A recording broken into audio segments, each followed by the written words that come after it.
Hey guys, I hope you're doing well. Today I'm going to talk about freedom and why there's no such thing as free will.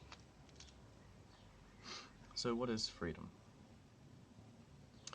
Freedom is to not be confined by anything.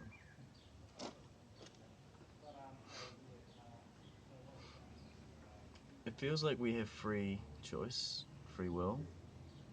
We're able to make decisions. We're able to make choices. But all of these choices are predetermined. The choice you make when you decide to eat something or decide to not eat something is dictated by whether you enjoy it or not. The decision to go somewhere is predetermined by knowing that that is where it is and that's where you're going. All of the decisions we make are based off ideas and memories that we have.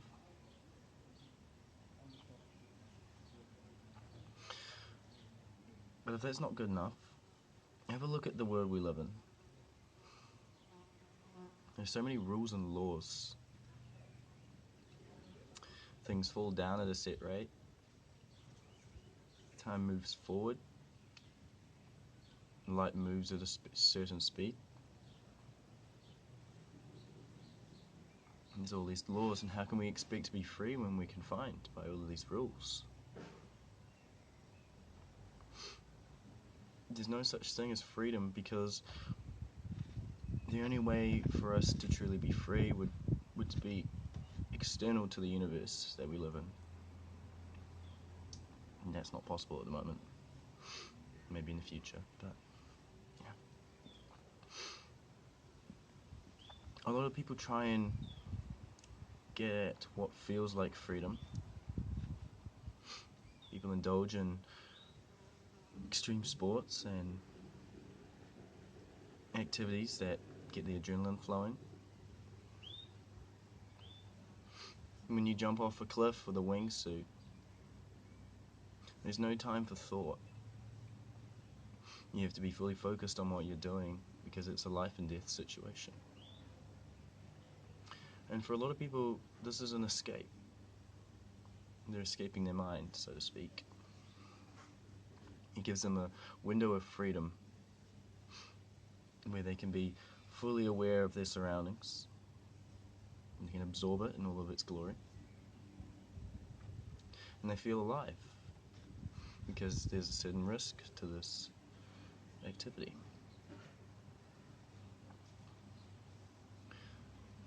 But it's not so bad that we're not free, because if we were free, there would be so much responsibility. We'd be responsible for every single choice we make. We'd be responsible for everything that happens. And that would be because we have control over it. But, fortunately, we don't have control over anything. There's that illusion of control that's created by the mind. You have the freedom to make a choice, whether to do something or whether not to do something. But what one must realize is that that choice has been determined before you make it.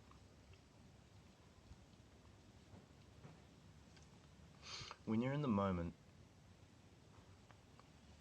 you do what you're moved to do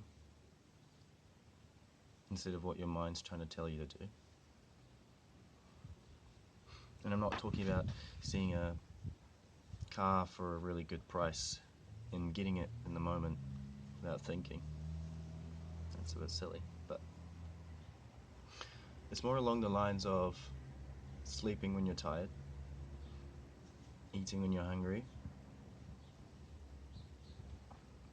When you say crave social interaction, you go and find some. It's about what you as a being is moved to do, as opposed to what this monkey chatter is trying to get you to do. I want this, I want that. I wish I was this, I wish I had that. always comparing itself to everyone else. What kind of life is that to live?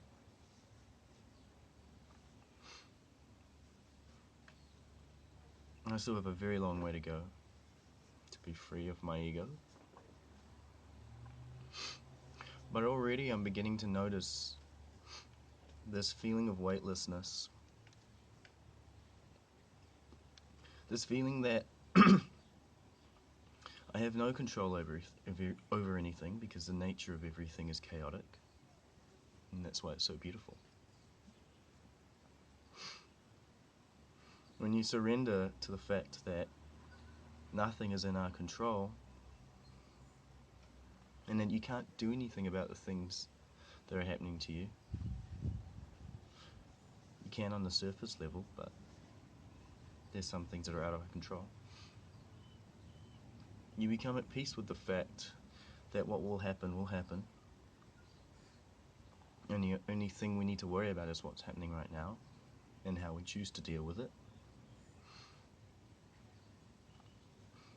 It's like in the other video I was talking about the 3 decisions you can make. The 3 most basic decisions that many decisions stem from. And those are to accept the situation, to remove yourself, or to do something about it. Those decisions are still based off predetermined ideas, but they're no longer convoluted by the mind and its desires, always trying to make itself bigger by making others smaller. What we're essentially trying to do here is reprogram our brains to have a different outlook on life. And I almost felt like before my brain, my computer program had a virus that ran rampant and was incessantly telling me what I should be, what I want,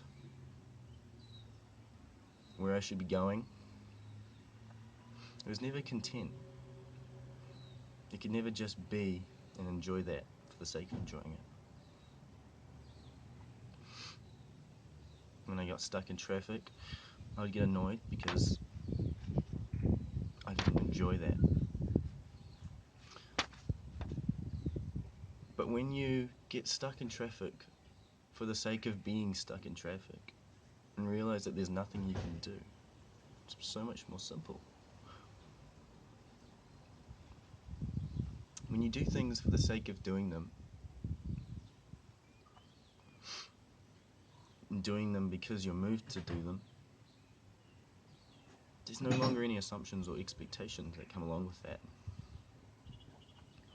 So I guess in a way you could argue that that's freedom in itself. But even that's determined. We're still confined to the laws of everything. And we can never be above those laws because we're a product of them.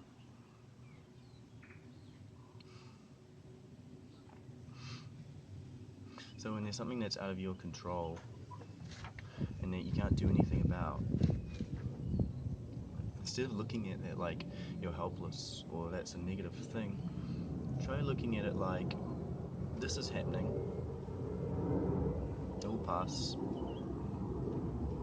nothing lasts forever, nothing's that serious.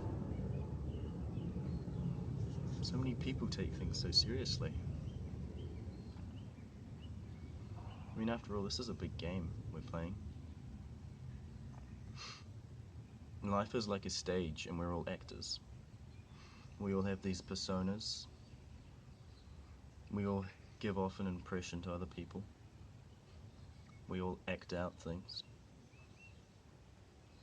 And finding your true nature is like an actor that has been stuck in this persona and finally comes back to himself. And it's so obvious. And when it happens, you laugh and you cry. Because it's like finding a long-lost friend, you know? So yeah, don't worry about shit.